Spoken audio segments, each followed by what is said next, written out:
Hola, bienvenidos a la cápsula sobre África. Mi nombre es María Emilia Espejo y estamos en compañía del Dr. Zidan Seraoui, que nos platicará sobre esta región. Lo primero que quiero enfatizar es que cuando hablamos de África, tenemos que hacer una separación. África del Norte está más vinculada, aunque es África, geográficamente, políticamente, culturalmente, está vinculada al Medio Oriente, es decir, es una zona árabe. Por eso ahorita vamos a hablar de África, pero vamos a hablar de la África subsahariana o como también se conoce, la África negra. Aunque muchos en el mundo occidental no quieren hablar de África negra porque piensan que es un concepto racista, en África, los mismos africanos, y yo soy africano, hablamos de África negra. El primero es la cuestión desértica. El desierto del Sahara abarca una gran parte de estos países de la África subsahariana, lo que se conoce como la región del Sahel, están afectados por el desierto.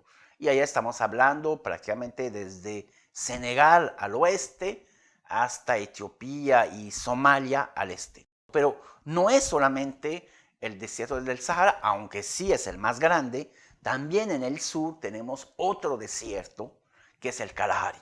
Afecta fundamentalmente a la República Sudafricana y a Namibia. Entonces tenemos dos grandes desiertos que afectan a las economías, porque obviamente estamos hablando de un avance del desierto, hay una desertificación constante. Pero frente a esta región desértica tenemos dos regiones. La sabana, que es importante porque es allá donde están casi todos los animales de África. Los leones no están en la selva, los ñu o los chita, estos grandes territorios, enormes territorios de miles de kilómetros cuadrados, en donde hay una transhumancia constante de los animales, sobre todo los ñu, el platillo preferido de todos los animales carnívoros de África, pero estamos hablando de 3 millones de animales que cruzan los territorios. Y finalmente el tercer espacio geográfico es la selva. Lo mismo que tenemos en América Latina, una selva amazónica, en el Ecuador africano tenemos la gran selva del centro de África, que es la segunda selva más grande del mundo, obviamente después de la selva amazónica. Entonces, aquí tenemos tres grandes regiones, pero que implican tres modos de vida muy distintos. Culturalmente, lo que va a unir a la África subsahariana es, por eso se conoce como la África negra, aunque tenemos poblaciones no negras. Pero las poblaciones no negras son poblaciones que han llegado, la población blanca en Sudáfrica llegó hace 300 años que se instaló allá, la población india llegó con el colonialismo, pero definitivamente África subsahariana, la cultura es la cultura negro-africana. Pero cuando hablamos de cultura negro-africana, no tenemos que pensar que es una cultura homogénea, porque hay grandes diferencias culturales. Tenemos el gran grupo bantú, que constituye la gran mayoría de los negroafricanos, el corazón de África, en el centro de África. Pero tenemos otros grupos que son muy distintos, aunque de piel oscura, pero muy distintos del grupo bantú. Uno es la raza etíope y lo que le va a caracterizar son los rasgos. Rasgos finos, la nariz, por ejemplo, la boca, que lo diferencia del grupo bantú. En el sur, la región de Madagascar, aunque la población es piel negra, en realidad su origen es muy distinto. Es una población de Melanesia, es decir, es una población que viene del Pacífico. Está más ligada a la población de la Nueva Guinea, de la Caledonia, de todas estas islas del Pacífico, que al continente africano, aunque físicamente pues, pueden parecerse por fundamentalmente el color de la piel. Finalmente tenemos dos otros grupos que también tenemos que separarlos. Uno son las tribus del desierto del Sahara, fundamentalmente los Hotentotes, un grupo racial milenario, pero que además no ha evolucionado prácticamente. Los Hotentotes, Khoisan, como se conoce a todos los que viven allá en el desierto Sahara, son las sociedades las más primitivas en ese sentido si las comparamos con el resto del continente. Y lo que no podemos dejar de lado son los pigmeos. Una población negra, pero el tamaño es muy distinto. Generalmente los pigmeos están más vinculados con la selva ecuatoriana, viven en la selva o viven en los alrededores de la selva, y es un grupo humano totalmente distinto. Por su tamaño está claro que es un grupo muy distinto del resto de la población africana.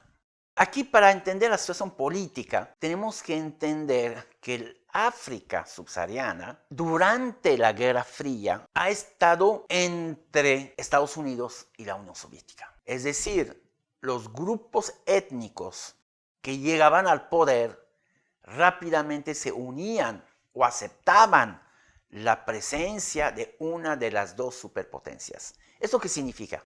Los líderes que han llegado al poder en la Guerra Fría van a durar todo el tiempo que les permite su alianza con las grandes potencias. Y estamos hablando de 15, 20, 30 años en el poder.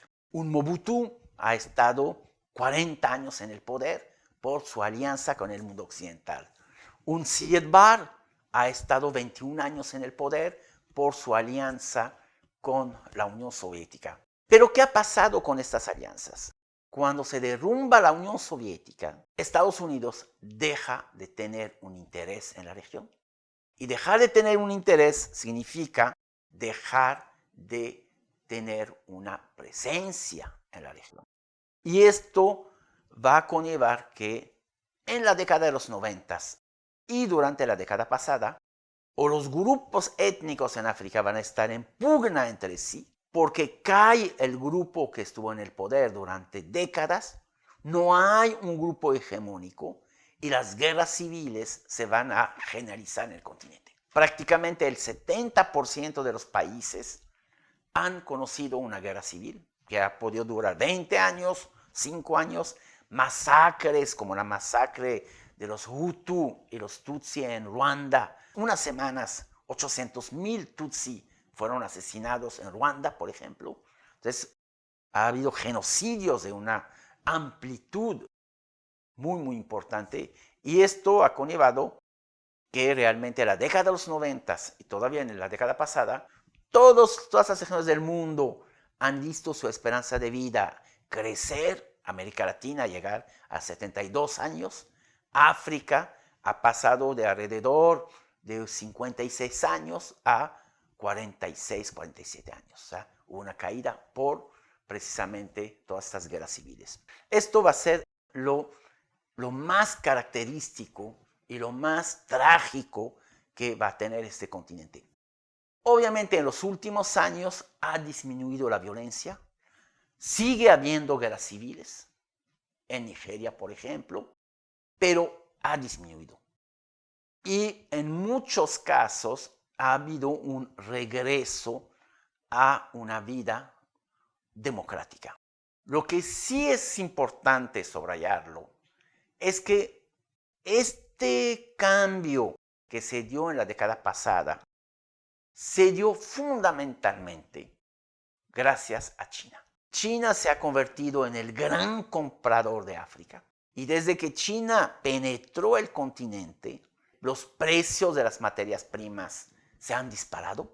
China ha invertido en los países de 2004, 2005 hasta hace 2, 3 años.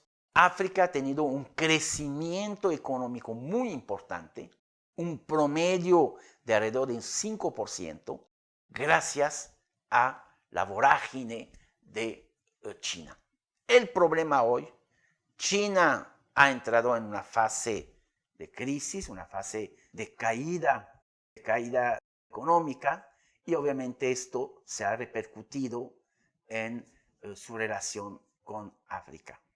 Cuando hablamos de África realmente, los retos son enormes. África es la zona más pobre del mundo. El ingreso per cápita es muy por debajo de cualquier otra región. Cuando hablamos de pobreza en América Latina, no se compara con la pobreza en África. Entonces, el gran reto es salir de la pobreza tan aguda que tiene. Pero ¿cómo salir de esta pobreza?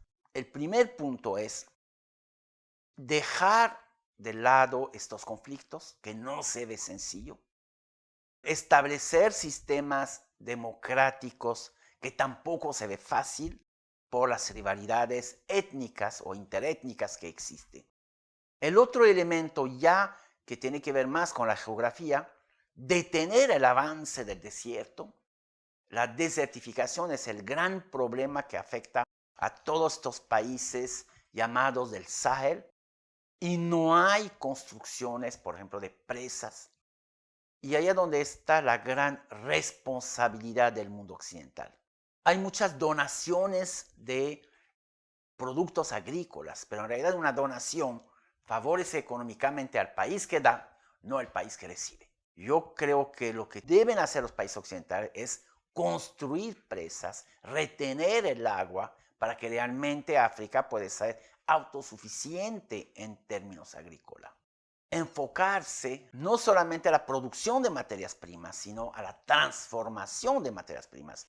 Y África, desgraciadamente, es el gran exportador de materias primas. Ha funcionado mientras China tenía una gran necesidad de materias primas. El día de hoy, África se ve golpeada por este retroceso económico que está con China. Así que los retos son muy numerosos en el continente africano. Allá realmente hay dos grandes actores, los grupos étnicos por un lado y los estados. Muchas veces los grupos étnicos desbaratan a los propios estados y realmente solamente con diálogos entre los distintos grupos étnicos se puede llegar a enfrentar a estos problemas. Desgraciadamente, África todavía tiene grandes problemas interétnicos. El caso de Ruanda es muy claro, la matanza en Ruanda no se ha olvidado y el caso de Ruanda es uno de muchos casos que se está dando. El caso del Darfur es otro de los grandes problemas que tiene, así que eso también es otro de los grandes retos que hay en el caso de África, los grandes grupos refugiados de Sudán, como el Darfur, de Somalia y muchos otros países. Así que realmente los dos actores fundamentales, difícilmente pueden llegar a una convivencia pacífica. La situación social en África es prácticamente catastrófica. El ingreso per cápita, ganar menos de $1 al día es un salario muy común en África. Muchas regiones viven de las donaciones de los países occidentales. O sea, realmente estamos hablando de grandes zonas de hambruna que existe en el continente africano. Y esto es un poco la realidad de este continente, un continente abandonado, marginalizado. Y es normal. Las grandes empresas no van a invertir en África, salvo en Sudáfrica o en Egipto, que tienen una cierta estabilidad.